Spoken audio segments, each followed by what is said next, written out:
Hello friends, welcome to JR's English. অনেক দিন পর আমি এলাম আবার। একটু ব্যস্ততার মধ্যে আছি, তাই ভিডিওগুলো ছাড়তে পারছি না। তবে আজকে যে ভিডিওটি নিয়ে এসেছি সেটি আমার যারা ভিউয়ার্স রয়েছে তাদের অনেক অনুরোধে। এটি হলো ক্লাস 12-এর জন্য। 12-এর যে প্রজেক্ট রিপোর্ট আছে সেই প্রজেক্ট রিপোর্টের উপরে মানু ভাকের যে আমাদের একজন অলিম্পিক এবারে 2024-এ গিয়ে দুটি পদক জয় করেছে, তার আফটার উইনিং 2 মেডালস, তার যে ইন্টারভিউ সেটার উপরেই ফিকটিশিয়াস ইন্টারভিউ অফ মানু ভাকের, তার উপরেই আজকের এই ভিডিওটি। প্রথম ফ্রন্ট পেজ কেমনভাবে হবে দেখে নিচ্ছ। এইভাবে পরপর স্কুলের নাম, নিজের নাম যেমনভাবে লিখতে হয় এভাবে লিখবে, এবং সে ক্লাস এবং তোমার সেকশন এগুলো সব পরপর যেমন আছে সেরকম লিখবে। এরপরের পেজ চলে যাবে অ্যাকনোলেজমেন্ট পেজ। অ্যাকনোলেজমেন্ট পেজে কী লিখতে হবে? এটা কৃতজ্ঞতা স্বীকার, অর্থাৎ যে স্যার তোমাদেরকে লিখতে দিয়েছেন সেই স্যারের প্রতি কৃতজ্ঞতা জানিয়ে সেই স্যারের নামটা লিখবে এখানে। লিখে তোমাকে এই অ্যাকনোলেজমেন্ট পেজটা তৈরি করতে হবে, অর্থাৎ কৃতজ্ঞতা স্বীকারের পেজ। এটা তৈরি করে এই কথাগুলো এখানে লিখতে হবে। এটি একটি A4 সাইজ পেজে লিখবে, এবং তারপরে অ্যাকনোলেজমেন্ট পেজ লেখার পর এই নিচে যে ড্যাশ দেওয়া আছে সেই ড্যাশে কিন্তু তুমি তোমার নিজের নামটা লিখবে এখানে, সিগনেচার অফ দ্য স্টুডেন্ট, অর্থাৎ তোমার নিজের নাম এখানে লিখবে। সো এবং এদিকে বাম দিকে ডেটটা দিয়ে দেবে। এরপরে তুমি পরের পেজে চলে যাবে, আরও একটি পেজ, সেখানে লিখবে বোনাফাইড সার্টিফিকেট, অর্থাৎ যে স্যার তোমাকে প্রজেক্টটা দিয়েছেন সেই স্যার তোমাকে সার্টিফিকেটটা দেবেন যে তুমি কেমনভাবে লিখেছো। দেখো প্রথমে লেখা আছে যেটা, সেটা লেখার পর বাইবলে তুমি তোমার নিজের নামটা লিখবে, তারপরে ক্লাস 12 রোল নাম্বার, রেজিস্ট্রেশন নাম্বারটা তোমার দেবে। 2023 থেকে 24 আছে, এটা 24 থেকে 25 হবে। এবং তারপরে শেষে দেখো signature of the project guide বলে তার সই নাম লিখবে। তার নিচে আবার তারই নাম লিখবে, এবং তারপরে তার ডেজিগনেশন এটি, তিনি যে অ্যাসিস্ট্যান্ট টিচার সেটা লিখবে। ডিপার্টমেন্ট ইংলিশ, স্কুল বলে তুমি যে স্কুলে পড়ো সেই স্কুলের নামটা লিখবে। এইভাবে আমাদের বোনাফাইড সার্টিফিকেট তৈরি হয়ে গেল। এরপরে আসবো আমরা table of contents. Table of কন্টেন্টসে লিখতে হবে introduction, method and techniques, output of the project এবং কনক্লুশন, এবং সবার শেষে রেফারেন্স বা বিবলিওগ্রাফি। এই কতগুলো কথা লিখে দেবে, এবং এর পাশে তুমি পেজ নাম্বারও লিখতে পারো যদি যে পেজে যেটা আছে। এরপরে দেখো ইন্ট্রোডাকশন হেডিং করবে। আরও একটি পেজে চলে যাবে A4 সাইজ পেজে, সেই পেজে ইন্ট্রোডাকশানে কী কী লিখতে হবে সেই লেখাগুলো বেরিয়ে আসছে। সো এই যে প্রজেক্টটা রেডি করবে, প্রজেক্টে যা যা দরকার আমি এই ভিডিওর মধ্যে পুরোটাই দিয়ে দিয়েছি। সো আর এক্সট্রা অন্য জায়গা থেকে কিছু লিখতে হবে না, পরপর শুধু ইন্ট্রোডাকশন বলে ইন্ট্রোডাকশন পেজে যা যা হয় সেগুলো সব পরপর লিখে যাবে। প্রত্যেকটা পেজ কিন্তু তোমাদের A4 সাইজ পেজ, এবং A4 সাইজ পেজে চারিদিকে কিন্তু তোমরা একটা সরু করে বর্ডার টানবে, এবং বর্ডারের মধ্যে লিখবে যাতে বেশি হিজিগিজি না মনে হয়, এবং পরিষ্কার খাতা যত হবে তত তোমার কিন্তু নাম্বার পেতে সুবিধা হবে। এবং তার সঙ্গে সঙ্গে তোমাদের বলবো হাতের লেখাটা পরিষ্কার পরিচ্ছন্ন করবে। দরকার হলে তোমরা আগে পেন্সিল দিয়ে দাগ টেনে নেবে, তারপরে সোজা সোজা করে যাতে লেখা হয় ভালো করে ধরে ধরে লিখবে, এবং তারপরে তোমরা কিন্তু এই পেজগুলো তৈরি করবে। কারণ প্রজেক্টের পেজ যত ছিমছাম হবে, যত পরিষ্কার হবে, সবগুলোতেই কিন্তু তোমার নাম্বারটা বেশি পাবে। এরপর দেখো গাইডিং প্রিন্সিপাল, যা পরপর যেগুলো আসছে সেগুলো তোমাকে লিখতে হবে। গাইডিং প্রিন্সিপাল পেজে যা যা লেখা আছে দেখো আমি দিয়ে দিয়েছি, এগুলো তোমাকে লিখতে হবে গাইডিং প্রিন্সিপাল পেজে। এবং তারপরে এরকমভাবেই গাইডিং প্রিন্সিপাল লেখার পর তোমাকে পরের পেজে যেতে হবে, তারপরের লাইনে যেতে হবে, সেটা হলো লিমিটেশনস। এই লিমিটেশনস, গাইডিং প্রিন্সিপাল, এগুলোকে একটু মোটা করে লিখবে, এবং তার ভেতরে সরু সরু যেমন পেন দিয়ে লেখা হয় সেরকম পেন দিয়ে লিখবে।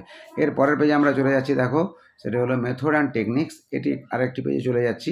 সেই পেজে তোমাকে মেথড এবং টেকনিক্সে কী কী আছে, ইন্ট্রোডাকশন বলে সেখানে ইন্ট্রোডাকশনে কী কী আছে, এই যে কথাগুলো বেরিয়ে এসছে এগুলো লিখতে হবে। এগুলোকে পরপর লিখবে, সুন্দরভাবে লিখবে, হাতে লেখা করবে। এবং এরপরে দেখো ফার্স্ট ডে, অর্থাৎ এটা 10 ডেজ, 10 দিনের এটি একটি প্রকল্প, 10 দিনের প্রজেক্ট। সো 10 দিনে আমাদের প্রথম দিনে আমরা কী করলাম, দ্বিতীয় দিনে কী করলাম, তৃতীয় দিনে কী করলাম, এরকম পরপর যে গ্রুপ ডিসকাশন করে একটা যে প্রজেক্ট রিপোর্ট তৈরি করতে হয়, সেটার পরপর তোমাকে কিন্তু 10 দিনের যে প্রজেক্ট পরপর সেগুলোকে তোমাকে লিখতে হবে। সেই জন্যই এগুলো কিন্তু বাধ্যতামূলক, এটা লিখতেই হবে এগুলো। সেকেন্ড ডেতে কী করেছো, থার্ড ডেতে কী করেছো, দেখো থার্ড ডে এসে গেছে। থার্ড ডেতে তোমরা কী করলে, সেখানে সকালে মিলে গ্রুপে একসঙ্গে আলোচনা করলে, ভাগ করে নিলে, গ্রুপে গ্রুপে ভাগ করে কে কোনটা করবে সেটা আলোচনা করলে। তারপরে ফোর্থ ডেতে গিয়ে সেখানে কী করছো সেটা লিখতে হবে।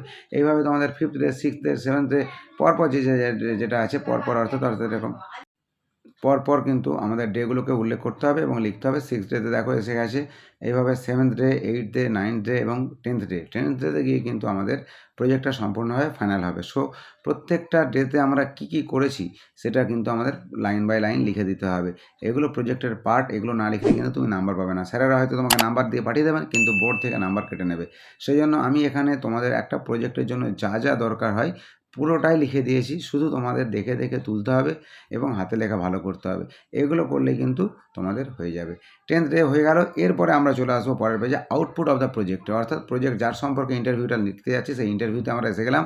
Interview of an eminent personality বলে এদিকে ফিকটিশিয়াস ইন্টারভিউ অফ মানু বাকের লেখার পরে এবার তার সম্পর্কে সে কে তার সম্পর্কে কয়েকটা লাইন লিখবো এবং তারপরে আমাদের ইন্টারভিউ শুরু হবে। অর্থাৎ মাই সেলফ, এখানে তুমি তোমার নিজের নামও লিখতে পারো অথবা তুমি তোমার মাই সেলফ বলেও লিখতে পারো, যে কোনো একটাকে কথা লেখা যেতে পারে এখানে এবং তার সঙ্গে মানু বাকের সঙ্গে যেহেতু কথা হচ্ছে তার নাম থাকবে।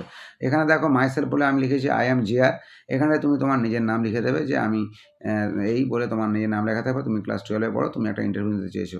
সো এইভাবে পরপর কিন্তু কথাগুলো লেখার পর এবারে তোমাকে চলে যেতে হবে পরের পেজে। ইন্টারভিউ কন্টিনিউ চলছে এবং এই ইন্টারভিউতে দেখো প্রথমে আমাদের যে তার সে সাধারণত নর্মাল ডে তার কেমনভাবে চলে, সে কেমনভাবে দিন কাটায়, তার কী কী ভালো লাগে, সে কোনগুলো পছন্দ করে, এরকম ধরনের তার এই যে এত বড় ইতিহাস তৈরি করেছে, সে ডাবল মেডেল পেয়েছে ভারতের ইতিহাসে প্রথম শ্যুটিংয়ের ক্ষেত্রে, সেক্ষেত্রে পিস্তল শ্যুটিংয়ের ক্ষেত্রে, সেক্ষেত্রে তার এই যে ইতিহাস তৈরি করেছে, সেই ইতিহাস তৈরির পিছনে তার কে কে অবদান রয়েছে, কে কে তার এই ইন্সপিরেশান রয়েছে, তাকে কে কে সাহায্য করেছে, বিভিন্ন ধরনের প্রশ্ন তার এই সাকসেস সম্পর্কে তাকে কিন্তু করা হয়েছে এই আমাদের রিপোর্টের মাধ্যমে।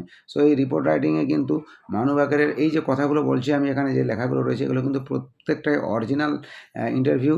সো কোনোটাই এখানে কোনো খারাপ কিছু নেই এবং প্রত্যেকটা ভালো ভালো কথা তার সম্পর্কে লেখা রয়েছে এবং তার নিজে যে ইন্টারভিউ টাইমস অফ ইন্ডিয়া বা ইন্ডিয়া টাইমস বা